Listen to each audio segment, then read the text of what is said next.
अव्यक्त की गोद में अन्वी अभी भी बेहोश पड़ी हुई थी। अव्यक्त की आंख से बहते आंसू जब अन्वी के ऊपर पड़े तो उसकी पलकों ने कुछ हलचल की। उसकी पलकों को खुलते हुए देख अव्यक्त के चेहरे पर मुस्कान आ गई। उसने अन्वी का नाम दोहराया, तभी अन्वी ने अपनी आंखें खोल दी। वो धीरे से उठी और अपनी बहती हुई आंखों के साथ उसने अव्यक्त के चेहरे को छुआ और धीरे से उसका नाम पुकारा, अवी। अपना नाम अन्वी के मुंह से सुनकर अव्यक्त की आंखें बंद हो गई और उनमें जो आंसू अब तक रुके थे वो लुढ़क गए। अव्यक्त ने अपनी आंखें खोलकर अन्वी के हाथों को अपने हाथों में भर लिया और उनसे फिर अपने चेहरे को स्पर्श करवाया। लोकअप से बाहर खड़ा आनंद ये सारा नज़ारा देख रहा था, लेकिन वो समझ नहीं पा रहा था कि आखिर ये सब हो क्या रहा है। लेकिन वो ये ज़रूर समझ पा रहा था कि दोनों के ही दिल में बेहिसाब दर्द थे। अव्यक्त ने अपने आंसुओं को पोंछकर अन्वी से सवाल किया, अन्वी, ये क्या हालत हो गई है तुम्हारी? मेरी अन्वी तो कभी ऐसी नहीं थी, तो फिर ये कैसे? और मैं जब तुम्हारे घर पहुंचा तो वहां ना तो तुम थी और ना तुम्हारे पापा। जब पड़ोसियों से मैंने पूछा तो उन्होंने कहा कि तुम्हारी शादी होने के बाद तुम अपने ससुराल चली गई और अंकल लंदन। पर ऐसा कैसे हो गया? मैंने तो तुम्हें इंतज़ार करने के लिए कहा था, फिर क्यों तुमने मेरा थोड़ा सा इंतज़ार नहीं किया? अन्वी ने अपने आंसुओं को पोंछकर एक टेढ़ी मुस्कान दी और बोली, सब वक्त का खेल है अभी, पहले हमारा मिलना, फिर बिछड़ना, और फिर मेरी ज़िंदगी में वो तूफान आना जिसकी मुझे कभी उम्मीद नहीं थी। सब कुछ इस तरीके से हुआ कि तुम्हारा मुझे गलत समझना लाजमी है, पर मैं तुम्हें बता नहीं सकती कि तुम्हारे बिना मुझे कितनी सारी तकलीफ़ें हुई हैं। उसके आखिरी वाक्य में उसकी तड़प और दर्द साफ साफ झलक रहे थे। अन्वी, तुम सही सही बताओ ना कि हुआ क्या था? अव्यक्त ने उसे कंधों से पकड़कर परेशान होते हुए कहा। अन्वी दूसरी तरफ मुड़ी और बोली, जब से तुम गए तब से मैं बहुत ज़्यादा अपसेट रहने लगी थी। कुछ अच्छा नहीं लगता था मुझे। एक बार फिर उस अकेलेपन ने मुझे घेर लिया था। तभी एक दिन रियांश हमारे घर आया। वो मेरे पापा के दोस्त का बेटा था। बचपन से ही वो हमारे घर पर आया करता था। पापा ने मुझे उसके साथ समय बिताने को कहा। शुरू शुरू में तो मैं बिल्कुल भी उसके साथ नहीं जाना चाहती थी, लेकिन धीरे धीरे मैं इस गम से बाहर निकलने लगी। उसके साथ थोड़ा बहुत खुश रहती थी मैं। फिर एक दिन पापा ने उसके साथ मेरी शादी करने का फैसला कर दिया। उसकी बात पर अव्यक्त चौंक गया तो वो उसकी तरफ देखकर बोली, हाँ, पापा ने उस दिन जो भी बोला वो सब इसलिए था ताकि तुम मुझसे दूर हो जाओ। वो अच्छे से जानते थे कि तुम्हारी कमज़ोरी क्या है, इसलिए उन्होंने ये सब किया। लेकिन वो हमेशा से ही रियांश से मेरी शादी करवाना चाहते थे। मैंने रियांश को समझाया कि मैं तुमसे प्यार करती हूँ, लेकिन उसने मेरी एक नहीं सुनी। उसने कहा कि वो मुझे पागलों की तरह प्यार करता है और मेरे बिना जी नहीं पाएगा। मैंने पापा के सामने भी हाथ जोड़े, मिन्नतें की, लेकिन वो अपनी ज़िद पर अड़े हुए थे। जब मैंने 2 दिनों तक उनकी बात नहीं मानी तो उन्होंने खाना पीना छोड़ दिया और ख़ुद को एक कमरे में बंद कर दिया। मैं अपने पापा को तकलीफ़ में नहीं देख सकती थी, इसलिए मुझे उस रिश्ते के लिए हाँ करना पड़ा। शादी के बाद मैं रियांश के साथ उसके घर गई। सोचा अपने दोस्त के घर आई हूँ, पर असल में वो किसी नर्क से कम नहीं था। जैसा अभी तक रियांश खुद को दिखा रहा था वो वैसा बिल्कुल भी नहीं था। वो एक दरिंदा था, वो दरिंदा जिसे मुझसे नहीं मेरे शरीर से प्यार था। शादी की पहली रात ही उसने मेरे साथ ज़बरदस्ती की। उस रात के बाद वो हर रात हर दिन जब उसका मन करता तब मेरे पास अपनी हवस की भूख मिटाने के लिए आ जाता। अन्वी जब ये बोल रही थी तो वो तकलीफ़ उसके लफ्ज़ों में ही नहीं बल्कि उसके शरीर के हर एक अंग से बाहर निकल रही थी। और उससे भी ज़्यादा तकलीफ़ अव्यक्त को हो रही थी। उसके हाथों की मुट्ठियाँ गुस्से से भिज गई थी और उसकी आंखों से आंसू बहे जा रहे थे। मैंने पापा को इस बारे में सब बताना चाहा, लेकिन शादी के दूसरे दिन ही उसने मुझसे मेरा फ़ोन छीन लिया। पापा जब भी मुझे कॉल करते वो मेरी आवाज़ में उनसे बात कर लेता। मुझे उसने एक कमरे के अंदर बंद करके रखा था। मैंने भागने की कोशिश की लेकिन नहीं भाग पाई। कुछ दिन बाद वो खुश होकर मेरे पास आया और बोला कि वो करोड़पति बन गया है। फिर उसने बताया कि उसे करोड़पति मेरे पापा ने ही बनाया है और बदले में उसने उन्हें भिखारी बना दिया है। उसने पापा से धोखे से सारी प्रॉपर्टी के पेपर साइन करवा लिए, जिससे पापा से सब कुछ छिन गया। मैंने उससे पूछा कि पापा कहाँ हैं, तो वो बोला कि उसने उन्हें घर से बाहर निकाल दिया है। अब वो कहाँ गए ये उसे नहीं पता। मैं तो पहले ही टूट चुकी थी, इसके बाद तो मेरे जीने की इच्छा ही मर गई। अपने पापा को ढूंढना चाहती थी, पर मैं तो खुद एक कमरे के अंदर बंद थी। रियांश ने पापा को घर से बाहर निकालकर उसे बेच दिया, और सारी प्रॉपर्टी को भी, जिससे वो करोड़पति बन गया। लेकिन मेरा अब भी वही हाल था। कई बार मैंने मरने की भी कोशिश की, लेकिन उस कमरे में कुछ भी नहीं था जिससे मैं मर सकूं। एक दिन शायद गलती से रियांश ने दरवाज़ा खुला छोड़ दिया। मैं उस कमरे से बाहर निकली। अगर मैं बाहर भागती तो बाहर वॉचमैन मुझे पकड़ लेते। रियांश फ़ोन पर किसी से बात कर रहा था। इसी का फ़ायदा उठाकर मैं गाड़ी की डिग्गी में बैठ गई। थोड़ी देर में वो गाड़ी चल दी। कुछ मिनट्स के बाद वो गाड़ी रुकी। रियांश बाहर निकलकर चला गया। मैंने वहाँ से भागने की सोची, लेकिन जैसे ही मैं गाड़ी से बाहर निकली तो मैंने देखा कि वो जगह अजीब सी थी। मैंने चारों तरफ अपनी नज़रें फैलाई, सभी लोगों को, और उस जगह को गौर से देखने पर मुझे समझ आया कि वो कौन सी जगह थी।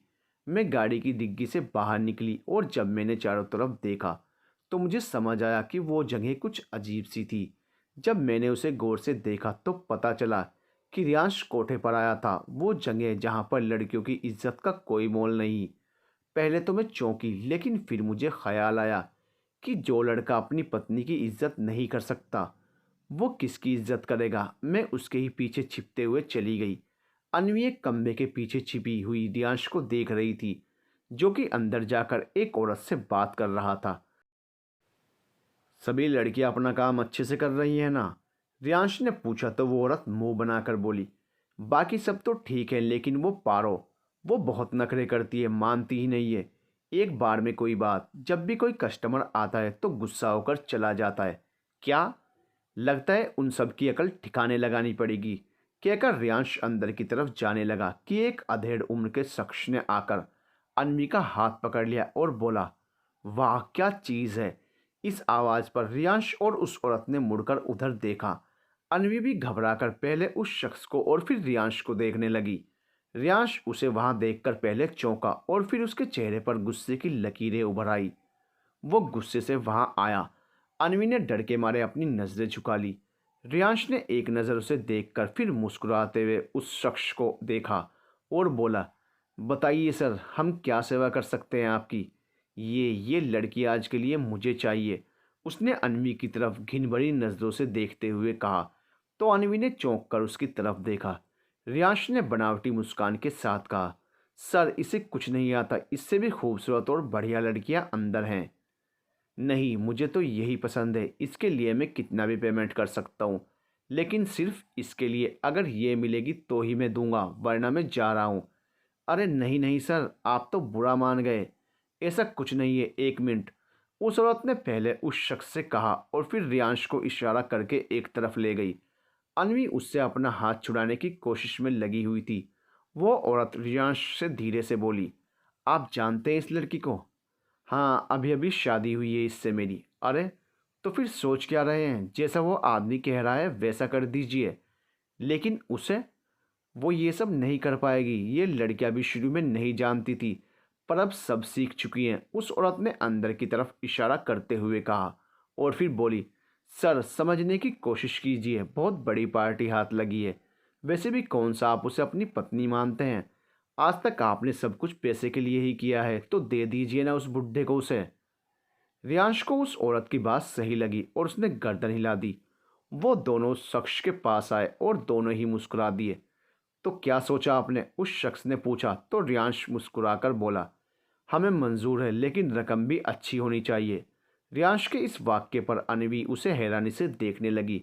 उस शख्स ने अपनी जेब से पैसों की एक गड्डी निकाली और रियांश के हाथों में थमा दी और बोला, ये तो सिर्फ एडवांस है, अगर मुझे इसके साथ अच्छा लगा तो और भी ज़्यादा पैसे मिलेंगे। आज तक किसी कस्टमर ने उन्हें इतने पैसे नहीं दिए थे, इसलिए वो लालची लोग आंखों में लालच लेकर उन पैसों को देखने लगे। फिर रियांश खुश होकर बोला, आज रात क्या, आप पूरी ज़िंदगी के लिए इसे अपने पास रखिए, हमें कोई प्रॉब्लम नहीं है। रियांश, अनवी ने आंखों में आंसू और चेहरे पर हैरानी के भाव लाकर कहा। तो रियांश ने उसे गुस्से से घूरा। अनवी रोते हुए उससे बोली, तुम पागल हो गए हो? मैं पत्नी हूं तुम्हारी, 7 फेरे लिए हैं तुमने मेरे साथ, तुम्हें ये सब करते हुए शर्म नहीं आ रही है? ए लड़की, मुझे आज तक कभी इस काम में शर्म नहीं आई, और वैसे भी तू अकेली नहीं है। इस कोठे पर जितनी भी लड़कियां हैं वो सब मेरी ही लाई हुई हैं। और एक और बात बताऊं, इन्हें भी मैं उसी तरह लाया था जैसे तुझे लाया था, शादी करके।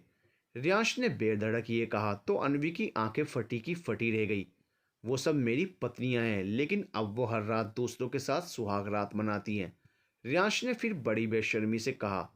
तो अनवी ने गुस्से से कहा, छी, कितने घटिया इंसान हो तुम आज तक मेरे साथ जो करते आए थे उसके बाद मेरी आंखों में तुम्हारे लिए कोई इज्जत नहीं बची थी, पर आज आज तो तुमने हद ही प्यार कर दी। इतनी सारी लड़कियों की जिंदगी बर्बाद कर दी तुमने, और अब मुझे भी इस दलदल में फेंकना चाहते हो। अरे उसे चुप कराओ ना, रियांश ने उस औरत की तरफ देखते हुए कहा। तो उस औरत ने एक कपड़े से अनवी का मुंह बांध दिया। रियांश उसकी आंखों में देखकर बोला, अब तुम्हें हमेशा के लिए इसी दलदल में रहना है, क्योंकि तुम पहली ऐसी लड़की हो जिसने मुझे इतने पैसे दिलाए हैं। करोड़पति तो मैं पहले ही बन चुका हूँ, लेकिन अब मुझे इस दुनिया का सबसे अमीर इंसान बनना है, और इसमें तुम ही मेरी मदद करोगी, अपने इस खूबसूरत शरीर को बेचकर। अनवी के शरीर पर उंगली फेरते हुए रियांश ने कहा तो अनवी ने उसे छिटक दिया। रियांश ने उस औरत से उसे अंदर ले जाने के लिए कहा तो वो ज़बरदस्ती उसे अंदर ले गई। उसके साथ ही वो शख्स भी उसके पीछे चला गया। उस रात उस शख्स ने भी मेरी आत्मा और शरीर दोनों को चीर कर रख दिया। फिर हर दिन मेरे साथ यही होता, अलग अलग शख्स अपनी हवस मिटाने के लिए मेरे पास आते, और मैं कुछ नहीं कर पाती। अपने आप से घिन आने लगी थी मुझे मुझे उस नरक से बाहर निकलना था। बहुत कोशिशें की मैंने, पर नहीं निकल पाई। एक दिन अपने अंदर की पूरी हिम्मत को समेटकर मैं अपने कमरे से बाहर निकली। उस दिन मेरे अंदर की पूरी ज्वाला बाहर आने के लिए तड़प रही थी, और वो औरत अपने दो आदमियों के साथ वहां बैठी थी। मुझे देखकर उसने अपने आदमी को मुझे पकड़ने के लिए भेजा, लेकिन उससे पहले मेरी नज़र वहां पड़े चाकू पर गई। जब वो मेरे पास आए तो मैंने उन दोनों के पेट को उस चाकू से चीर दिया, और उन्होंने वहीं अपना दम तोड़ दिया। उसके बाद मैंने अपनी देखती आंखों से उस औरत की ओर देखा। वो डरकर पीछे जाने लगी, लेकिन उस दिन मेरे सिर पर खून सवार था, इसलिए मैंने उसके सीने में वो चाकू उतार दिया। वो भी उसी वक्त इस दुनिया को छोड़कर चली गई। जब मैंने खुद के खून से सने हुए कपड़ों को देखा तो मैं खुद ही डर गई, लेकिन मैंने कुछ पल के बाद खुद को संभाला और वहां से बाहर भाग गई। लेकिन रियांश को सब पता चल गया था, इसलिए उसने पुलिस बुलाकर मुझे अरेस्ट करवा दिया, और मैं यहाँ पहुँच गई। उसने एक झूठी कहानी भी बनाई कि मैंने चाकू से उस पर हमला किया और अपने पति को जान से मारने की कोशिश की। अनवी की आंखों में जो तकलीफ थी उससे कहीं ज्यादा तकलीफ अव्यक्त की आंखों में नजर आ रही थी। अनवी उसकी तरफ मुड़ी तो उसकी आंखों को देखकर डर गई। अनवी ने अव्यक्त की लाल आंखों को देखा। वो समझ गई थी कि उसके अंदर का ज्वालामुखी बस फटने को ही है। उसने अव्यक्त को रोकने की कोशिश की, पर उससे पहले उसने अनवी को तेजी से गले लगा लिया और बोला, तुम्हें जिसने तकलीफ पहुंचाई है उसे मैं चैन से जीने दूं नहीं, उसे जीने भी दूं ये हो नहीं सकता। कहकर अव्यक्त उससे अलग हुआ और लॉकअप से बाहर निकल गया।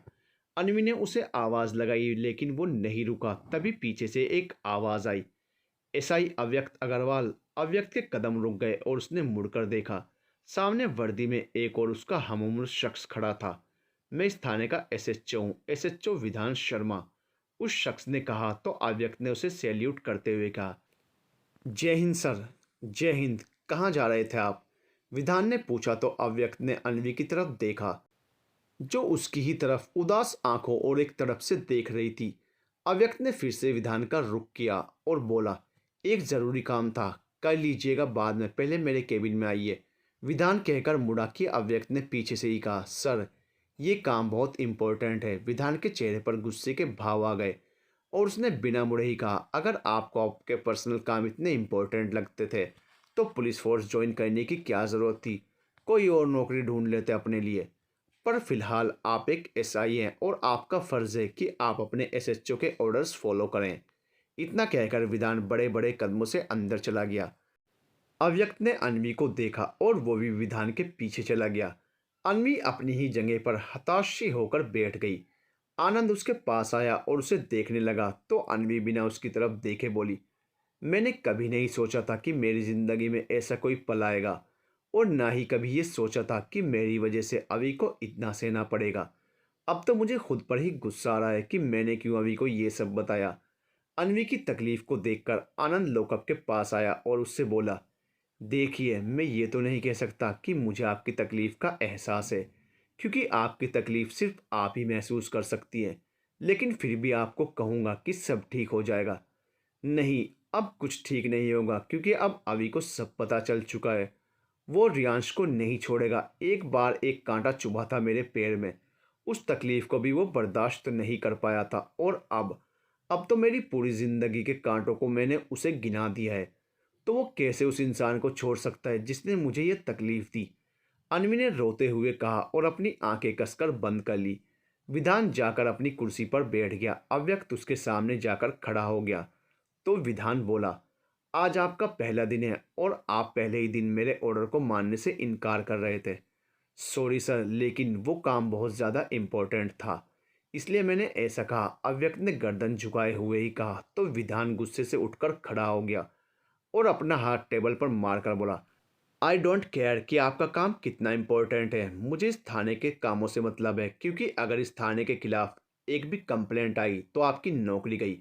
सॉरी सर, अव्यक्त ने अपनी मुट्ठियों को कस लिया और गुस्से को पीकर गर्दन झुकाए हुए ही बोला।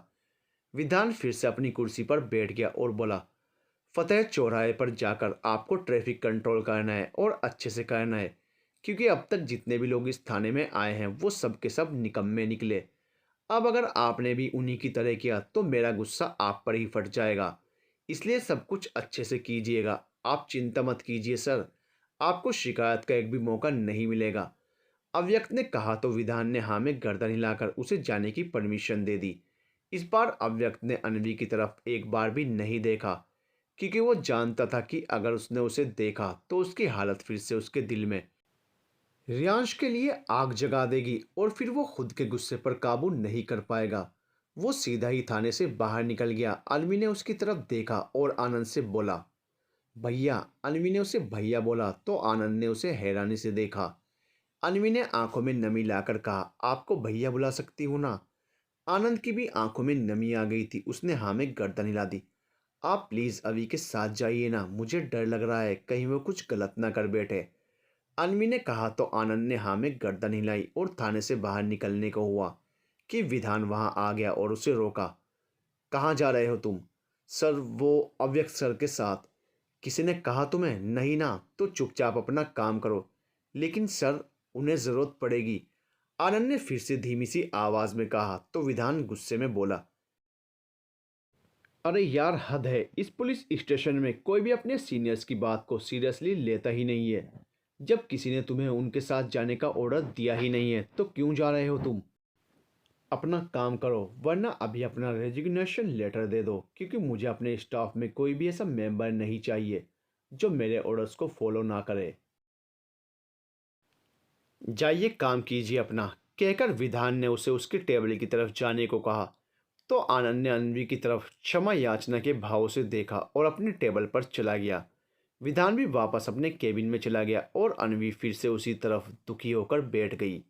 वो हाथ जोड़कर बोली, हे भगवान, प्लीज़ प्लीज़ अभी को कुछ भी गलत करने से रोक लेना।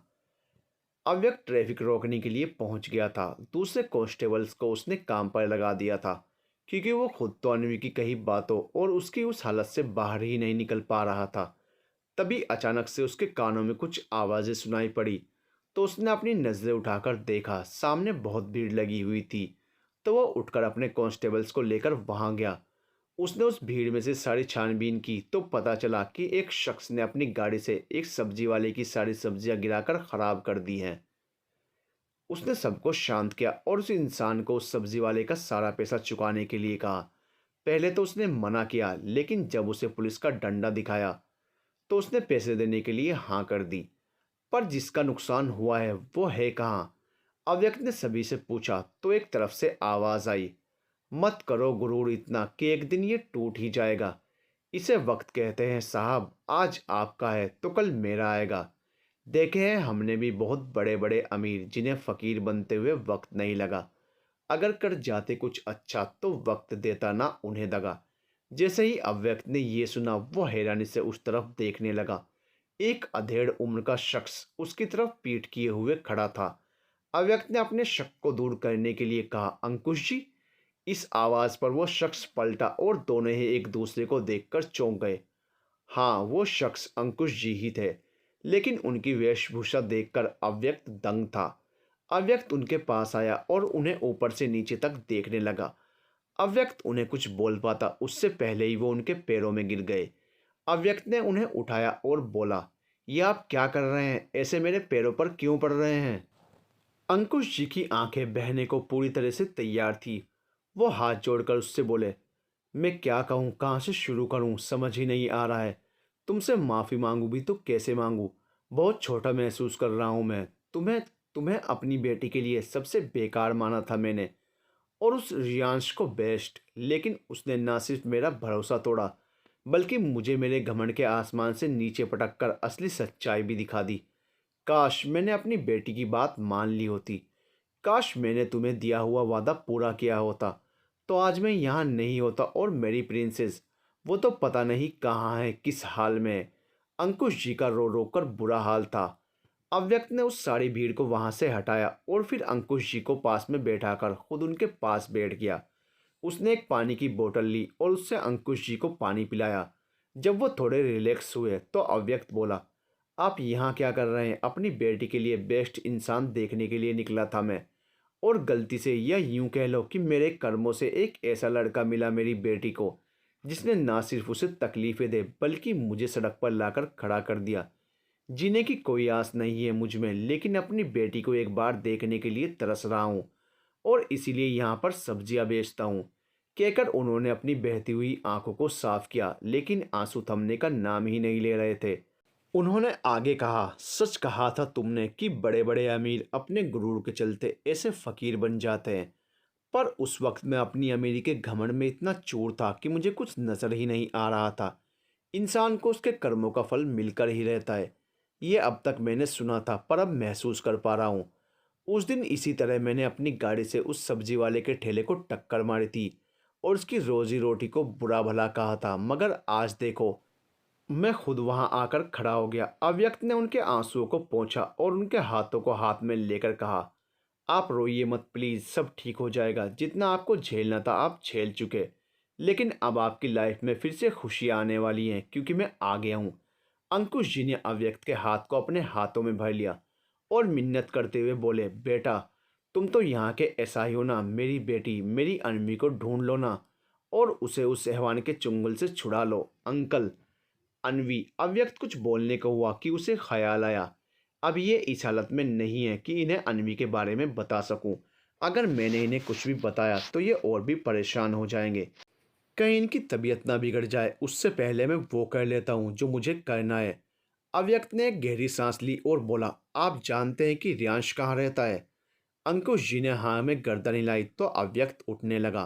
अंकुश जी ने उसका हाथ पकड़ लिया और बोले, लेकिन अब उसके पास बहुत सारी दौलत और सिक्योरिटी है, तुम कैसे पहुंचोगे उस तक? वो मैं अच्छे से जानता हूँ, एक जगह है जहाँ उसके पास सिक्योरिटी बिल्कुल ना के बराबर होती है। अव्यक्त ने कहा तो अंकुश जी उसे हैरानी से देखने लगे। इधर अनवी लॉकअप के अंदर चहलकदमी कर रही थी। कहीं अभी कुछ गलत ना कर दे, कहीं वो कोई ऐसा कदम ना उठा ले जिससे उसकी जॉब और उसकी ज़िंदगी खतरे में पड़ जाए। अनवी चिंतित होते हुए खुद से सवाल जवाब किए जा रही थी। व्हाट? अपने केबिन से अभी अभी बाहर निकलकर आए विधान का फ़ोन बजा तो उसने उठाया, लेकिन दूसरी तरफ से आई आवाज़ पर वो हैरानी के साथ बोला। तो अनवी और आनंद उसे सवालिया नज़रों से देखने लगे। विधान टेंशन और गुस्से के मिले जुले भावों से फ़ोन पर बोला, लेकिन ऐसा कैसे हो सकता है? मैंने उन्हें ट्रैफिक कंट्रोल करने के लिए भेजा था और वो वहाँ से कहीं और चले गए। विधान की इस बात पर जहाँ आनंद हैरान हुआ, वहीं अनवी के जहन में हैरानी के साथ डर के भाव आ गए। नहीं, ऐसा नहीं हो सकता।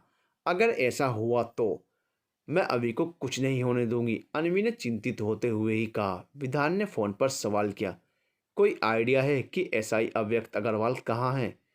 कोई बात नहीं, मैं पता लगा लूंगा। और आज तो इनकी ड्यूटी गई। मैंने पहले ही वार्न किया था उन्हें कि अगर उन्होंने मेरे ऑर्डर्स फॉलो नहीं किए तो बहुत बुरा होगा। कहकर गुस्से से विधान ने फ़ोन काटा और तेज कदमों से बाहर चला गया। कुछ देर बाद जीप के स्टार्ट होने की आवाज़ आई तो वो समझ गए कि विधान अव्यक्त को ढूंढने के लिए निकल गया है। अव्यक्त और अंकुश जी जीप में बैठे हुए थे। अव्यक्त उसे चला रहा था। उसने ड्राइविंग करते हुए ही अंकुश जी से कहा, अंकल प्लीज़ आप घर चले जाइए, वहाँ बहुत खतरा होगा। नहीं बेटा, अब उसके साथ जो भी बुरा होगा उसे देखने के लिए मैं तुम्हारे साथ चलना चाहता हूँ, क्योंकि उसकी वजह से मेरी पूरी दुनिया बदल गई। मेरी सारी खुशियाँ, मेरी प्रिंसेस की सारी खुशियाँ छीन ली उसने। अन्वी का जिक्र होते ही एक बार फिर अव्यक्त की आंखों में गुस्सा उतर आया। उसने गुस्से से जीप को रास्ते पर भगा दिया।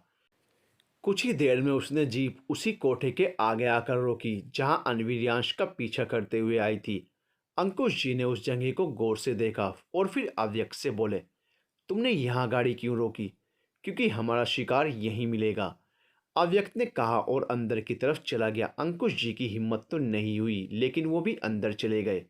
पुलिस वाले को वहां देखकर सभी डर गए। जब अन्वी ने उस औरत का खून किया था, उसके 2 दिन बाद ही रियांश ने एक और औरत को वहां की मालकिन बना दिया था। उसने अव्यक्त को अंदर आते हुए देखा तो रोका, लेकिन वो कहाँ रुकने वाला था, वो सीधा अंदर चला गया।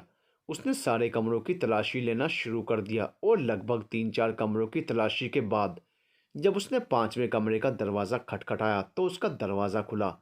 अव्यक्त को किसी और को पहचानने की ज़रूरत नहीं पड़ी, वो उसे देखते ही पहचान गया, क्योंकि उसने पहले ही इंटरनेट से रियांश का फोटो निकाल लिया था। उसे देखते ही उसकी भौहें तन गई और हाथों की मुट्ठियां कस गई।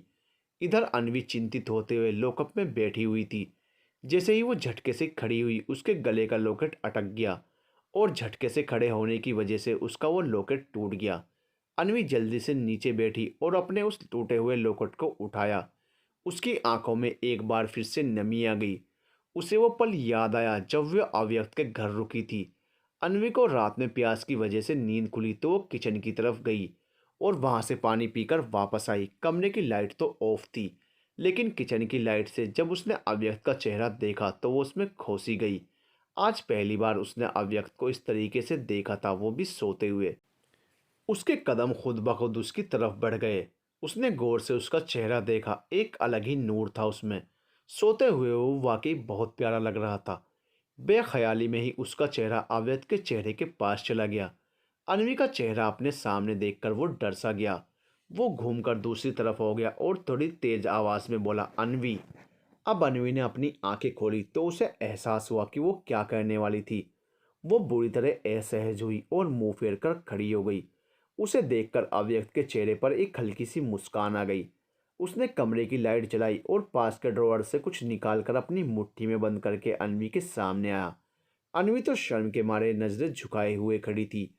अव्यक्त ने अपनी उंगली से उसका चेहरा ऊपर किया और उन दोनों की नजरें आपस में मिल गई, पर अन्वी ने तुरंत उन्हें दूसरी तरफ फेर लिया। अव्यक्त मुस्कुराकर बोला, अन्वी, जब तुमने मेरी जान बचाने के लिए जो किया वो बड़ी बात नहीं थी, लेकिन अभी जो तुम करने जा रही थी वो गलत था। हाँ, तुमने मुझसे प्यार का इजहार किया है, हम दोनों एक दूसरे से प्यार करते हैं, लेकिन हमारा प्यार अपनी मर्यादा नहीं तोड़ सकता। अव्यक्त की कही इस बात पर अन्वी उसे आश्चर्य से देखने लगी।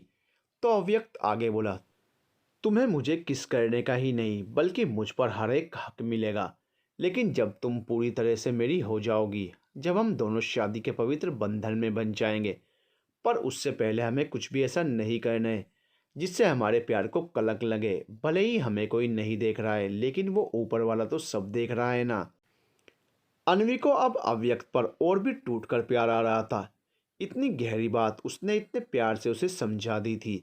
अन्वी की आंखों में अव्यक्त जैसा साथी मिलने की खुशी से आंसू बह आए। उन्हें देखकर अव्यक्त का दिल तड़प उठा। उसने जल्दी से उन्हें पहुंचा और डरते हुए बोला, क्या हुआ, तुम रो क्यों रही हो? अन्वी मुस्कुराते हुए बोली, इसलिए क्योंकि मेरे पास दुनिया का सबसे क्यूट और समझदार इंसान है, कहकर अन्वी ने अव्यक्त के गाल खींच दिए। अव्यक्त मुस्कुराया और उसने अपनी मुट्ठी खोलकर अन्वी को वो लॉकेट दिखाया। अन्वी ने उसे हैरानी से देखा और बोली, ये लॉकेट किस लिए? तुम्हारे लिए, पर मेरे लिए क्यों? और ये कुछ अलग सा भी लग रहा है। हाँ, क्योंकि ये लॉकेट ऐसा वैसा लॉकेट नहीं है, हमारे प्यार की निशानी है। देखो, इसमें ए एंड ए लिखा हुआ है, मतलब अव्यक्त की अन्वी और अन्वी का अवी। अव्यक्त ने कहा तो अन्वी और अव्यक्त दोनों ही खिलखिलाकर हंस दिए, पर अगले ही पल अन्वी हंसी रोककर बोली, पर मैंने तो तुम्हें आज आई लव यू बोला है, तो तुम पहले से ये लॉकेट कैसे ले आए? अव्यक्त मुस्कुराकर बोला, क्योंकि मेरे दिल में एक आस थी कि एक दिन तुम ज़रूर मुझसे प्यार करोगी और अपने प्यार का इजहार भी करोगी। मैंने सोच लिया कि उसी दिन ये लॉकेट तुम्हें दूंगा और वो दिन आज है, कहकर अव्यक्त ने अनवी को वो लॉकेट दिया। तो उसने अव्यक्त के हाथों में उसे पकड़ाकर कहा, जब लेकर तुम आए हो तो पहना भी तुम ही दो। अव्यक्त मुस्कुराया और अनवी के गले में वो लॉकेट पहना दिया। अनवी के होंठों पर भी एक प्यारी सी मुस्कान आ गई। अनवी अब भी मुस्कुरा रही थी, लेकिन जब उसे एहसास हुआ कि वो कहाँ है तो फिर से उसकी आंखों में नमी आ गई। अपने टूटे हुए लॉकेट को देखकर वो बोली, नहीं, तुम्हें कुछ नहीं होने दूंगी मैं। तुम्हारी ये अनवी अपने अभी को कुछ नहीं होने देगी। अनवी अपनी जगह से उठ खड़ी हुई और आनंद को आवाज लगाकर बोली, भैया। आनंद ने जब मुड़कर देखा तो अनवी हाथ जोड़े खड़ी थी। आनंद भी उसकी इस हालत को देख नहीं पाया। अव्यक्त ने अपनी बंदूक निकालकर रियांश के माथे पर रख दी। बंदूक को देखकर वहां पर हलचल मच गई। सारी लड़कियां एक तरफ जाकर खड़ी हो गई। रियांश कुटिलता से मुस्कुराया और बोला, इंस्पेक्टर, तू शायद जानता नहीं है मुझे। मेरी एक आवाज़ पर तेरी ये वर्दी उतर जाएगी। एक तो वैसे ही उसे देखकर अव्यक्त का खून खोल रहा था। अपनी अनवी की हालत उसे बार बार गुस्से की आग में जला रही थी। ऊपर से वो उसकी वर्दी का अपमान किए जा रहा था। अव्यक्त बंदूक को उसके माथे पर रखे हुए ही बोला, बहुत शौक है ना तुझे इन मासूम लड़कियों की जिंदगी से खेलने का, पर अब नहीं खेल पाएगा। आज तेरे इस घिनौने खेल को मैं बहुत बुरी तरह से ख़त्म करूंगा। तड़पा तड़पा कर मारूंगा तुझे। उसकी आंखों में जो गुस्से की लकीरें थी, उससे रियांश की आंखों में भी खौफ आ गया। उसके माथे पर पसीने की बूंदें झिलमिलाने लगी। वो डरते हुए ही बोला, देख, तू तू ये पागलपन जो कर रहा है वो बहुत पछताएगा। अपनी इस नौकरी से हाथ धो बैठेगा। तेरी इन गीदड़ धमकियों से डरता नहीं हूं मैं। और अगर मेरी नौकरी गई भी ना तो मुझे मंजूर है। लेकिन तूने जो इन लड़कियों और मेरी अनवी के साथ किया है, उसके बाद तुझे जिंदा तो नहीं छोड़ सकता मैं। अव्यक्त ने कहा ही था कि रियांश ने एक कुटिल मुस्कान दे दी। अव्यक्त ने उसे हैरानी से देखा तो रियांश ने पीछे की तरफ देखने का इशारा किया। अव्यक्त ने मुड़कर देखा कि रियांश के कुछ आदमियों ने अंकुश जी को पकड़ रखा था और उनके सिर पर बंदूक रख दी थी। अब बोल, क्या करेगा तू? रियांश ने कहा तो अव्यक्त उस पर गुस्से से गोली चलाने को हुआ कि रियांश ने हाथ लगाकर उसे रोक दिया और बोला, ना ना ना, कोशिश भी मत करना, क्योंकि अगर तेली गोली ने मुझे छुआ तो वो बुढ़ा इस दुनिया से हमेशा के लिए चला जाएगा। अव्यक्त ने फिर से अंकुश जी की तरफ देखा और बेबसी में अपनी बंदूक को नीचे कर लिया। रियांश ने गुस्से में आकर अव्यक्त के मुंह पर एक मुक्का जड़ दिया, जिससे वो अपना संतुलन खो बैठा और नीचे गिर गया। रियांश और उसके आदमी उसे बेरहमी से पीटने लगे। वो सारी लड़कियां उसे पिटते हुए देख रही थी, लेकिन कुछ कह नहीं पा रही थी। अंकुश जी खुद भी उन आदमियों की गिरफ्त में थे, इसलिए कुछ नहीं कर पा रहे थे। लेकिन जब उनकी नज़र उन लड़कियों पर गई तो उन्होंने जोर से कहा, देखो देखो इस तमाशे को, बहुत मज़ा आ रहा होगा ना तुम लोगों को इसमें। अंकुश जी ने कहा तो सभी लड़कियां हैरानी से उनकी तरफ देखने लगी। अंकुश जी आगे बोले, अरे ये लड़का अपने प्यार और तुम लोगों की जिंदगी बचाने के लिए अपनी जान अपनी नौकरी दांव पर लगाकर अकेला आ गया। इसने किसी की चिंता नहीं की और तुम लोग जिनके लिए वो ये सब कर रहा है वो तो आराम से ये सब देख रही है। अरे तुम सब कैसे भूल सकती हो कि इस दरिंदे की वजह से तुम्हारी पूरी जिंदगी बर्बाद हो गई। अपने अंदर की दुर्गा और काली को जगाओ और दिखा दो इस हैवान को कि औरत कमज़ोर नहीं है। अंकुश जी की ये बातें सीधे जाकर उन लड़कियों के दिल पर लगी और उनके अंदर रोष और बदले की भावना आ गई।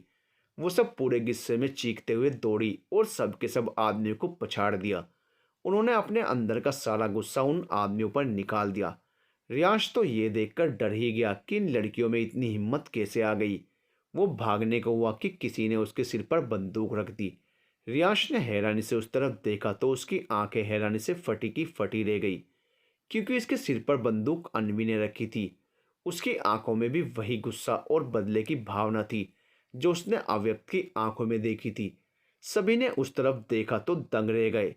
अव्यक्त ये सोचने लगा कि अनवी लॉकअप से बाहर कैसे आ गई, लेकिन जैसे ही उसकी नज़र उसके पीछे खड़े आनंद पर गई तो वो समझ गया कि अनवी की रिक्वेस्ट पर आनंद ही उसे लेकर आया था।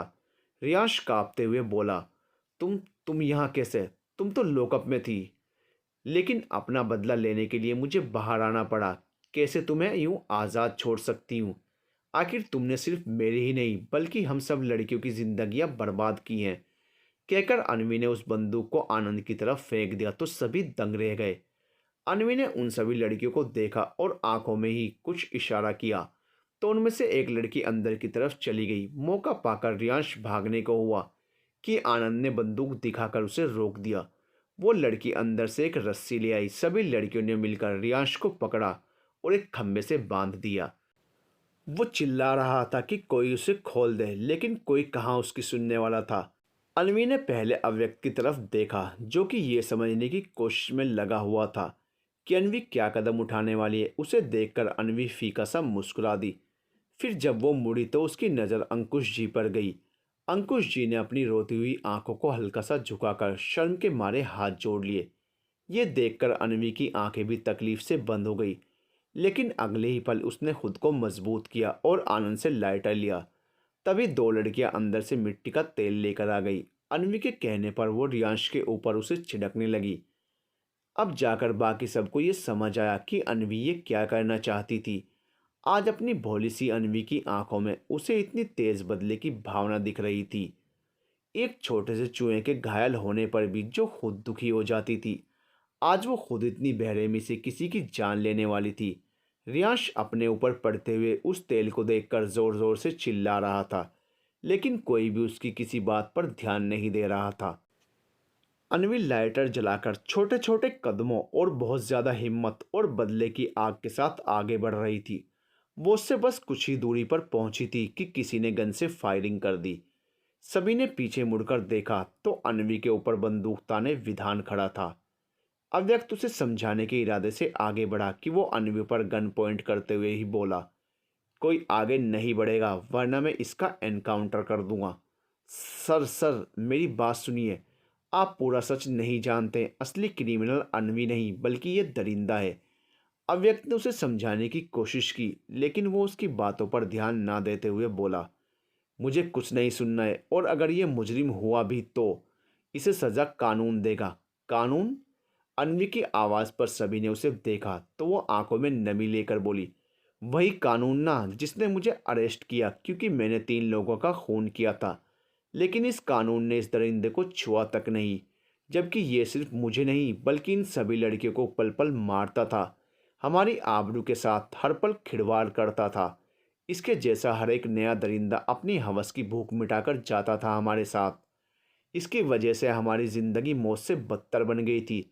तब तो कोई नहीं बोला कि इसका न्याय कानून करेगा। तब उस कानून ने मेरा साथ न देकर इसका साथ दिया। तो अब मैं कैसे मान लूं कि वो कानून इसको सजा देगा? कहते हुए अनवी की आवाज़ पहले तेज और फिर बहुत तेज हो गई। उसकी आवाज़ में उसकी तकलीफ पल पल महसूस हो रही थी। विधान मुस्कुराया और बोला, तुमने बात तो अच्छी कही पर मैंने सुनी नहीं क्योंकि मैं यहाँ हूँ ही नहीं। विधान के इस सवाल पर सभी उसे हैरानी से देखने लगे। तो विधान बोला, मैं तो इस वक्त अपने शहर का दौरा कर रहा हूँ, मुझे नहीं पता कि यहाँ क्या हो रहा है क्योंकि मैं तो यहाँ हूँ ही नहीं। विधान की बातों से सब समझ गए कि वो क्या कहना चाहता है। वो मुस्कुराकर आगे बोला, तुम्हारी इस तकलीफ के बारे में मुझे तभी पता चल गया था जब तुमने एसआई अव्यक्त को ये बातें बताई थी, और इसीलिए मैंने कांस्टेबल आनंद को कहा कि तुम्हें लॉकअप से बाहर निकाल दे। अब सबकी नज़र आनंद पर गई तो उसने मुस्कुराकर हाँ में गर्दन हिला दी। मैं चाहता था कि तुम अपने बदले की आग को बुझने ना दो, बल्कि जिसने ये आग लगाई है उसे ही जलाकर राख कर दो, क्योंकि ये मैं भी जानता हूँ कि कानून इसे सज़ा देगा, उसमें कई साल लगेंगे और तब भी सज़ा मिलेगी या नहीं ये नहीं पता।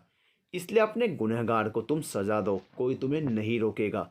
कहकर विदा ने रियांश की तरफ देखा तो उसकी चीखें और भी तेज़ हो गई, क्योंकि अब उसे जो हल्की सी उम्मीद मिली थी वो भी ख़त्म हो गई।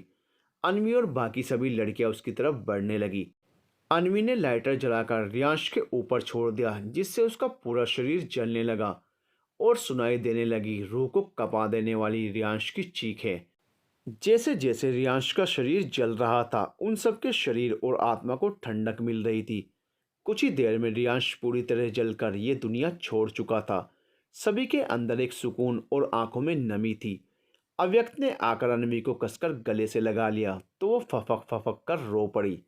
जैसे तैसे करके अव्यक्त ने उसे संभाला। अंकुश जी ने हाथ जोड़कर अव्यक्त का धन्यवाद किया तो उसने ना में गर्दन हिला दी। जब अन्वी थोड़ा ठीक हुई तो अव्यक्त खड़ा हुआ और विधान के पास जाकर बोला, सर, मैंने कभी नहीं सोचा था कि मुझे इतना अच्छा सीनियर मिलेगा। पहली मुलाकात में आप सच में बहुत खड़ूस लगे थे मुझे, पर असल में आप बहुत अच्छे हैं मिस्टर अग्रवाल। ये तो लोगों का नज़रिया है और वैसे भी इस शुभ काम को तो होना ही था। अगर मैं इसमें बाधा बनता तो मुझे नरक में जाना पड़ता। विधान की बात पर सभी हंस दिए। विधान ने रियांश का ऐसा केस बनाया जिससे सबको ये लगा कि रियांश की जान एक हादसे के चलते गई। 1.5 साल बाद अन्वी नाश्ता तैयार है या नहीं, अपनी चमकती पुलिस की यूनिफॉर्म पहने अव्यक्त एक प्यारे से घर में अन्वी को आवाज़ लगा रहा था। इतने में अंदर से अंकुश जी कुर्ता पाजामा पहने बाहर आए और मुस्कुराते हुए बोले, गुड मॉर्निंग बेटा। अव्यक्त, मॉर्निंग वार्निंग बाद में, पहले ये बताइए आपने अपनी सुबह वाली दवाइयाँ ली कि नहीं। अव्यक्त ने स्ट्रिक्टली पूछा तो अंकुश जी गर्दन झुकाकर बोले, वो पापा, चौथी बार मैं आपको ये बोल रहा हूँ पर आप सुन ही नहीं रहे हैं। कभी अपने आप भी ले लिया कीजिए ना, मुझे देर हो रही है। अव्यक्त ने कहा तो अंकुश जी मुस्कुराकर बोले, क्या करूं, आदत पड़ गई है तुम्हारी। तब तक अनवी ने नाश्ता बनाकर टेबल पर लगा दिया। तीनों ने साथ में मिलकर नाश्ता किया। उसके बाद अनवी और अव्यक्त अंकुश जी को बाय बोलकर निकल गए। कुछ ही दूरी पर जाकर अव्यक्त ने गाड़ी रोकी जहां ऊपर लिखा हुआ था अनवी मेंटल ट्रीटमेंट हाउस। अनवी ने अव्यक्त को बाय बोला और मुस्कुराकर आगे बढ़ गई। अव्यक्त भी मुस्कुराता हुआ चला गया। अंदर बहुत सारे लोग थे जो दिमागी रूप से बीमार थे और उनका न सिर्फ इलाज चल रहा था बल्कि उन्हें घर की तरह ट्रीट किया जा रहा था। आज उनका ख्याल और कोई नहीं बल्कि वही लड़कियां रख रही थी जिन्हें अव्यक्त बचाकर उस कोठे से लाया था। आज अनवी और अव्यक्त अपनी शादीशुदा जिंदगी में बहुत खुश थे। किस्मत ने उन्हें एक जो कर दिया था हमेशा हमेशा के लिए।